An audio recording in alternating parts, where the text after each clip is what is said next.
오늘 아침 제가 이렇게 일찍 출근해서 TV를 보게 되었는데 이렇게 이런저런 일을 하면서 잠깐 TV를 보면서 제가 어느 방송인의 사연을 좀 듣게 되었습니다. 지금은 이분이 작가로서 또 CEO로서 또 사업가로 알려진 분인데 이분이 과거에 큰 교통사고를 당했더라고요. 근데 의사로부터 한 이틀 이상 살기 어렵다는 그런 진단을 받게 됐는데 그럼에도 불구하고 그 자신의 어떤 극적인 살고자 하는 그 의지가 결국에는 그 큰 교통사고로부터 이분이 살아난 겁니다. 그리고 이분이 그때부터 자기 자신에게 스스로 긍정적인 어떤 그 언어를 자꾸 자신에게 쓰면서 자기에게 긍정적인 언어로 자기 자신을 축복했다는 거예요. 나는 된다, 나는 한다, 나는 할 수 있다, 나는 나을 수 있다. 이런 어떤 긍정적인 이 긍정 확언을 매일 자기 자신에게 하고, 또 나중에는 이제 이분이 자신의 이 긍정을 뭐 이렇게 영상으로 찍어서 또 막 유튜브로 또 이렇게 막 돌리기도 하고 막 이래서 굉장히 이분이 좀 이렇게 유명해졌더라고요. 보니까 저는 이분을 잘 모르는데 이름이 고명환 씨인데 이분이 원래 개그맨이었던 것 같아요. 개그맨이었는데 이제 이분이 지금은 이제 교통사고 후유증으로 그 일을 하지 못하지만 그러나 자신의 삶을 이 극적인 이런 반전을 시켜서 성공적인 삶을 살게 된 그 한 롤 모델로 이분이 이렇게 등장하는 것을 보게 됩니다. 근데 사실 제가 이분의 이야기를 여러분에게 드리고 싶은 것은 이분이 그 이야기 가운데 딱 한 구절이 제 마음에 딱 스치더라고요. 그래서 제가 이야기를 좀 드리고 싶은데 그게 뭐냐면 자신에게 일어났던 그 불행한 그 일이 너무 고맙다는 겁니다. 여러분 이 말은 좀 이해가 되지 않잖아요. 왜냐하면 죽을 뻔했는데 죽을 뻔한 그 상황이 자기에게는 너무 고마웠다는 거예요. 왜냐하면 그 죽을 뻔했던 그 상황을 그 가운데서 살아내면서 그 사는 것에 대한 고마움과 감사를 가지고 자꾸 자기 자신을 위로하고 격려하고 막 축복을 하다 보니까 어느 날 나는 된다, 나는 할 수 있다, 나는 됐다, 나는 한다, 나는 할 수 있다, 나는 됐다, 이걸 계속 반복하면서 자신의 삶에 이렇게 충실하다 보니까 어느 날 자기가 방송 작가가 되었고 또 자기가 어떤 사업가가 되었고 CEO가 되었고 계속해서 어떤 이런 성공한 자기 자신의 모습을 이제 이렇게 돌아보니까 어느새 이렇게 성공하게 된 겁니다. 근데 그 성공의 그 비결을 긍정의 언어, 자기를 축복하는 언어, 자기 자신이 할 수 있다는 언어, 이런 언어를 가지고 사용함으로써 그런 그 큰 힘을 얻게 되고 명성을 쌓게 되었다라고 하는 그런 경험담이었습니다. 사랑하는 여러분, 우리가 주변을 둘러보면 우리 주변에 정말 힘들고 어려운 분들이 많이 있는 것 같습니다. 이유는 다양하겠죠. 뭐 물질의 문제든 건강의 문제든 관계의 문제든 다양한 어떤 그런 일로 인해서 어려움을 겪고 있는 분들이 참 많은데 저는 그 어려움을 겪고 있는 분들에게 이렇게 권면을 하고 싶어요. 그게 뭐냐면 어제 힘든 일로 고통받기보다는 현재 나의 모습이 미래를 결정한다. 어제 힘든 일로 내가 고통받기보다는 현재 나의 모습이 미래를 결정한다. 저는 그 마음이 있으면 좋겠어요. 왜냐하면 우리는 예수 믿는 사람이잖아요. 조금 전에 어느 방송인에 대해서 제가 잠깐 여러분에게 설명드렸잖아요. 이분이 기독교인인지 아닌지 저는 잘 모릅니다. 그냥 스쳐 지나가는 그 이야기를 제가 잠시 들었을 뿐이거든요. 근데 우리 그리스도인들은 사실은 우리가 이런 언어들을 우리가 사용해야 되지 않겠습니까? 하나님이 나를 사랑합니다. 하나님이 당신을 사랑합니다. 하나님이 우리를 사랑합니다. 그러므로 우리는 두려워하면 안 됩니다. 왜냐하면 하나님은 의인을 부르러 온 것이 아니라 죄인을 부르러 왔고 죄된 나를 하나님은 사랑해 주시고 나의 구원을 위해서 자기 하나밖에 없는 아들을 내어주시지 않았습니까? 또 예수님은 우리에게 평안을 주실 때도 이 평안은 세상이 주는 평안이 아니라 주님이 주시는 평안, 이 평안을 우리에게 선물로 주었거든요.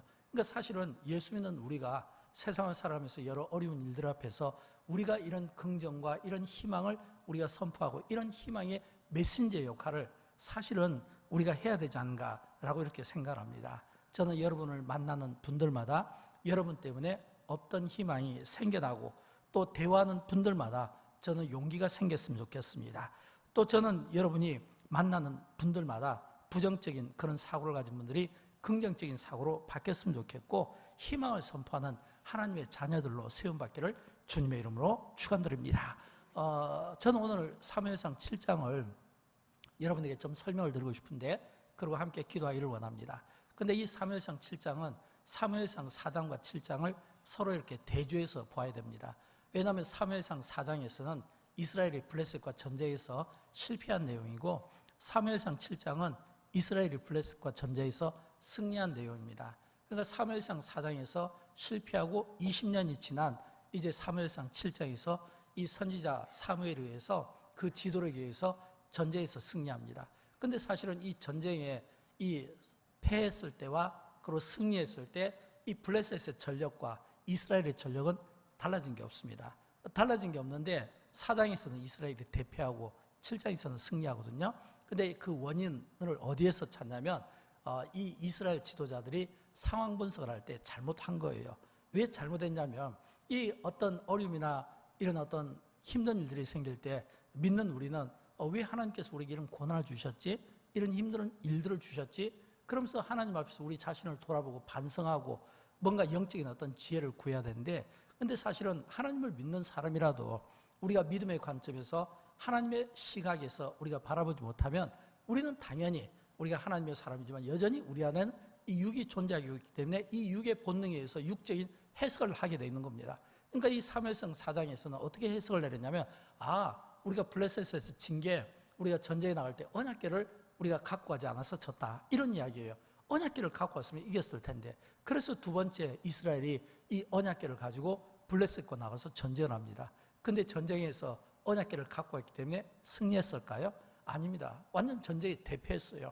왜냐하면 사무엘상 4장에 보면 거기에서 이 언약궤를 가지고 간 이스라엘 백성들이 3만 명이 그 자리에서 죽임을 당하고, 언약궤는 블레셋에 뺏기고, 그리고 엘리 제사장의 두 아들은 그 자리에서 죽임을 당했다는 겁니다. 그럼 여러분, 그 백성들은 어떻게 되겠습니까? 이스라엘 백성들 입장에서 볼 때는 지금 그들의 그 해석이 언약궤만 앞세우면 전쟁에서 승리한다고 했는데, 그래서 따라갔더니 거기에서 3만 명이나 죽고 언약궤는 빼앗기고 또 엘리 제사장의 두 아들은 죽고, 그러면 이 백성들이 겪게 될 이 혼란스러움을 우리가 어떻게 우리가 바라볼 수 있겠습니까? 굉장히 고통스러운 현실을 그들은 겪어야만 하지 않았겠습니까?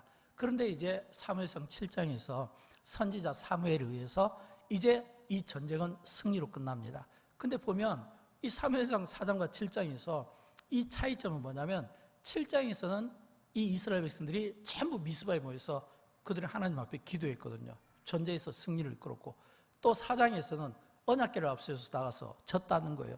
그러면 이 전쟁의 승패는 누구에게 달려 있습니까? 하나님께 달려 있고, 이 전쟁에서 하나님이 개입하시는가, 하나님이 일하시는가, 일하지 않는가, 여기에 따라서 그 승패가 결정된다는 겁니다. 그러나 우리는 때로 우리가 하나님을 믿고 우리가 기도하는 사람이지만, 우리는 어떤 전쟁 앞에서 늘 우리가 하나님 앞에 기도하고 하나님 앞에 기도로 이 문제를 풀어나가기보다는 인간적인 생각이 앞서는 거예요. 인간적인 생각이. 그래서 이 인간적인 생각으로 모든 것들을 풀어나가려고 하는 이런 연약함을 우리가 가지고 있다는 겁니다. 그러나 성경은 우리에게 이렇게 말씀하고 싶어 합니다. 우리가 승리의 삶, 뭔가 축복된 삶을 살 때 그 승리를 주신 하나님 앞에 우리는 더 낮아지고 겸손함으로 하나님 앞에 감사와 영광을 올려드리는 게 중요합니다. 왜냐하면 전쟁에서 승리를 주신 분이 하나님이시지 내가 아니거든요. 그래서 우리는 승리의 때에 겸손이 필요해요. 낮아짐이 필요해요. 또 반대로 우리가 실패의 자리에 있을 때, 그 실패의 자리에 있을 때 하나님이 우리에게 무엇을 보고 싶어 하겠습니까? 내가 넘어졌을 때, 내가 실패했을 때 왜 내가 실패했는가 라고 하는 어떤 원인 분석이 필요한데, 근데 많은 경우 우리는 어떤 실패나 우리가 넘어진 것을 놓고 항상 사람에게 탓하고 또는 어떤 문제에 탓하고 환경에 탓하고, 이게 뭐냐면 하나님 앞에서 자기 자신을 바라보지 못하고, 오히려 하나님은 이 실패를 통해서 우리가 뭔가 영적인 교훈을 얻고 깨닫기를 원하는데, 이런 영적인 이 교훈과 이 깨달음보다는 뭔가 자신의 어떤 실패를, 원인을 자꾸 다른 데로 돌리고 싶어하는, 그래서 나와는 전혀 무관하고 나는 문제가 없는데 그 원인이 나로 하여금 이런 실패 자리에 되게 되었다고 하는 이런 이 분석을 내놓는다는 겁니다. 그래서 저는 이 사무엘 선지자가 훌륭하다고 생각합니다. 저는 그래서 이 사무엘 선지자가 참 지도자로서 뛰어나다고 생각합니다. 왜냐하면 오늘 본문은 이 사무엘 선지자가 이스라엘 백성들이 전쟁에서 실패하고 승리하게 하는 것은 하나님이시고, 그러므로 하나님 앞에서 우리가 어떤 자세를 가져야 되는가라고 하는 것을 이 사무엘은 토론하고 논쟁하고 어떤 지시를 하고 대안을 내는 게 아니라, 그는 설교를 통해서 하나님 앞에 우리가 어떤 삶을 살아야 되는가라고 하는 것을 세 가지로 우리에게 보여줍니다. 짧게 제가 이 세 가지를 말씀드릴게요. 또 이 세 가지는 오늘 이 세상을 살아가는 우리에게도 정말 필요하다고 생각합니다. 오늘 우리 시대의 회복을 위한 세 가지인데, 첫째는 뭐냐면 세상 문화에 끌려다니는 삶을 우리가 청산할 수 있어야 된다라고 하는 것입니다. 오늘 보면 3절 말씀인데 우리 같이 읽어보도록 할까요? 사무엘이 이스라엘 온 족속에게 말하여 이르되 만일 너희가 전심으로 여호와께 돌아오려거든 이방 신들과 아스타롯을 너희 중에서 제거하고. 아멘. 여러분, 여기에서 이 이방 신들과 아스타롯을 너희 중에서 제거하고 이랬거든요. 제거하고. 이 제거한다는 이 말의 의미는 뭐냐면 우상 뒤에 숨어있는 세속 문화를 이야기하는 겁니다. 우상 뒤에 숨어있는 세속 문화. 이 세속 문화라는 것은 우리가 우상처럼 여기는 것들 있잖아요. 우리는 많은 경우 우리가 하나님을 잘 믿고 우리가 하나님을 경배하고 예배하는 것 같지만, 사실은 우리가 이런 어떤 우상 뒤에 숨어있는 이런 세속적인 이런 어떤 세상의 이 달콤함에 상당히 우리가 취해 있다는 것을 우리가 느끼지 않을 수가 없다는 겁니다. 그래서 우리가 우상처럼 여기는 것들, 이런 것들을 다 내려놓고 제거하고 정리할 수 있어야 된다는 거예요. 어떤 분에게는 이 우상처럼 여기는 이 세속의 문화가 이렇게 어떤 중독성인 어떤 것들이 될 수도 있고, 때로는 어떤 이 여러 가지 하나님이 기뻐하지 않는 어떤 것들이 될 수가 있어요. 그런데 그건 나만이 알거든요. 나는 알고 있어요. 왜냐하면 내가 하나님 앞에 기도하지만, 그러나 여전히 내 마음속에 사라지지 않고 내가 여전히 이 끊어놓지 못하는, 이 붙잡고 있는 그 있거든요. 이걸 갖다가 완전히 제거할 수 있어야 된다. 이걸 제거하느냐 못하느냐 여기에 따라서 결정이 된다고 하는 겁니다. 왜냐하면 하나님은 우리가 뭔가 붙잡고 있는 그것에 의해서 우리 인생이 살아가는 것이 아니라, 이스라엘 백성들이 실패한 게 그거잖아요. 언약궤였잖아요. 언약궤만 붙잡으면, 언약궤만 있으면 그들은 승리한다고 믿었거든요. 근데 하나님은 언약궤가 그들을 승리하게 하는 것이 아니라 하나님이 그들에게 승리하고, 하나님은 오늘 우리가 전심으로 우리가 하나님께 기도하고 우리가 하나님을 바라고 하나님께로 향하는 자들을 향해서 능력을 베푸시는 분이라는 것을 하나님께서는 우리에게 보여주고 있는 겁니다. 저는 그런 의미에서 우리 안에 뭔가 이렇게 숨어있는 이 어떤 세상의 문화와 탐욕적인 것들, 끊어내지 못한 것, 이런 것들을 끊어내는 이런 결단이 기도하는 가운데 있게 되기를 주님의 이름으로 축원드립니다. 그 다음에 두 번째는 나의 삶을 하나님의 영향력 아래에 놓이게 하는 것이 중요합니다. 오늘 보면 3절 말씀을 같이 읽어보도록 할까요? 너희 마음을 여호와께로 향하고 그만을 섬기라. 아멘. 여러분, 이 세상은 영향력의 싸움입니다. 저는 영향력의 싸움이라는 거예요.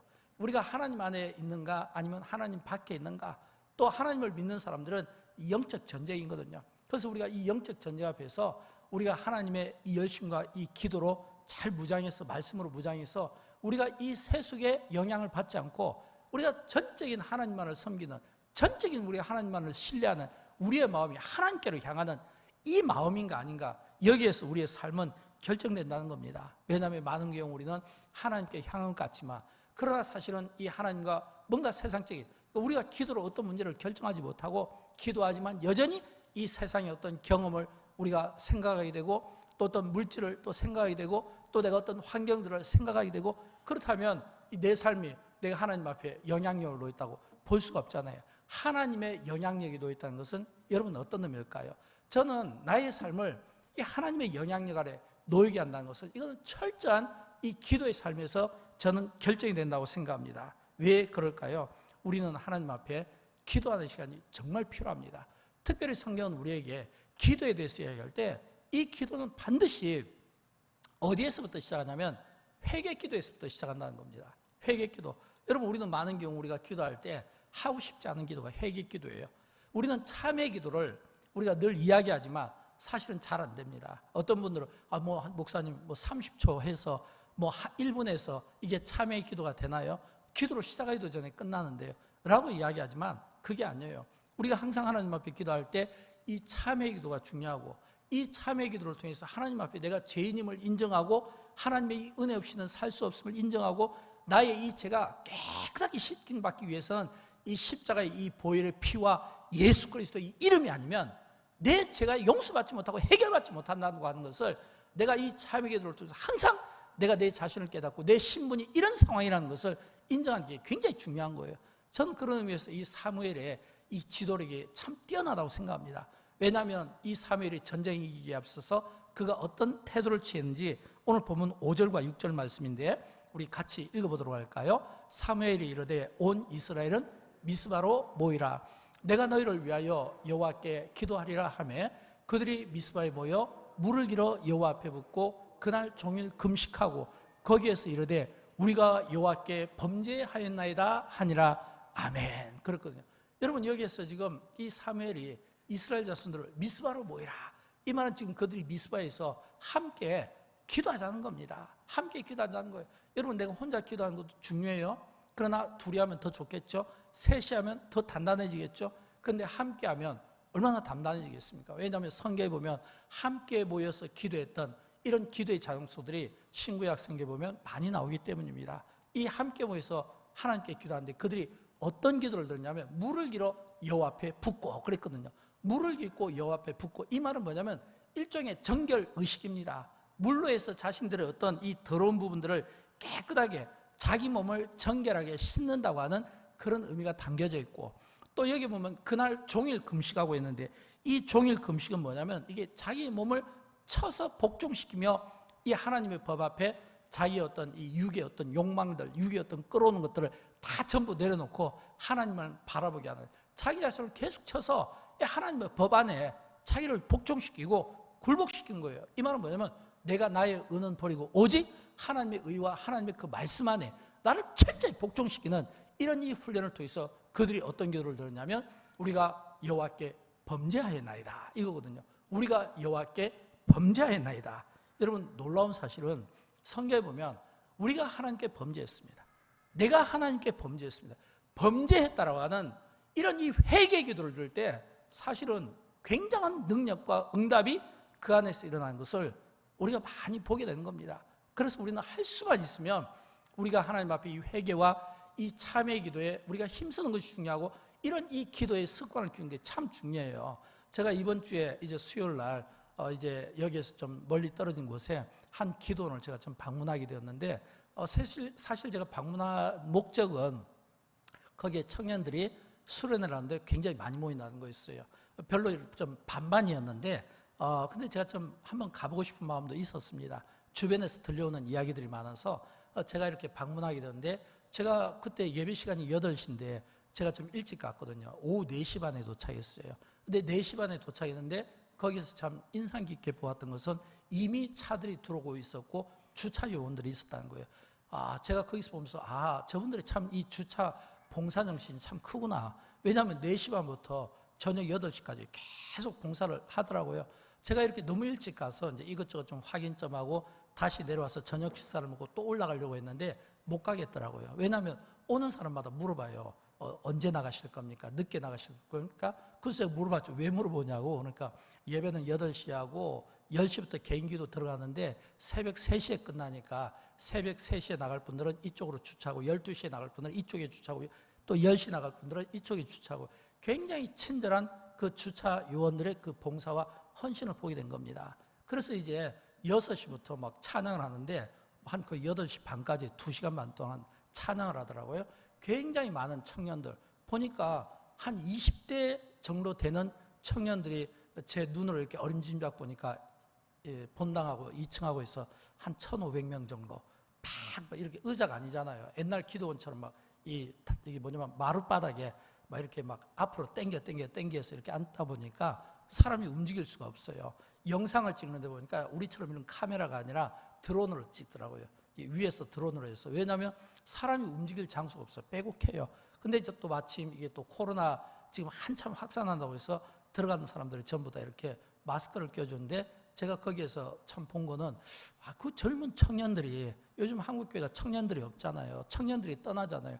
근데 청년들이 떠나는 게 아니라 청년들이 목마름을 갖고 있고 청년들 중에서도 기도하는 분들이 있고, 대부분의 기도가 통성기도와 방언기도로 이루어지는데 그 많은 그 시간을 기도하는 모습을 보면서 참 한국교회 청년들이 없는 게 아니라 우리가 기성교회가 이런 청년들을 우리가 세우지 못하고 이들을 바로 이끌어주지 못하니까 그들이 자기 마음 닿는 곳으로 많이 가는구나, 이런 생각을 가지고 좀 안타까운 마음도 있고, 우리가 청년 사역에 좀 더 노력해야겠다는 생각도 갖게 되고, 또 청년들을 위해서 좀 더 많이 기도하고 좀 더 많이 그들을 세우는데 좀 예를 써야 되겠다는 이런 생각들을 많이 갖게 되었습니다. 왜냐하면 제가 충격받은 것은 이제 막 한 20살 정도 되는 청년들이 막 방언기도 하고 막 통성기도를 하는데 굉장히 오랫동안 하더라고요. 옆에서 이렇게 있는데 참 굉장히 깊은 이 뜨거운 기도를 하는데, 근데 그 기도가 전부 다 회개 기도였어요.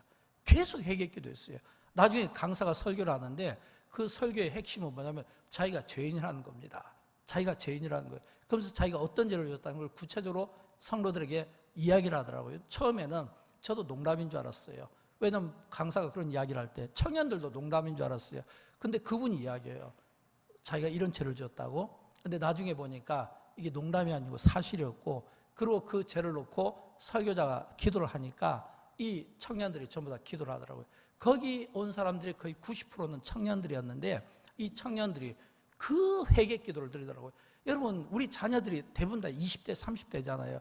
근데 아이들이 하나님의 말씀이 그 속에 들어가도 이 아이들이 뭘 알겠습니까? 뭐가 죄인 줄 알겠어요?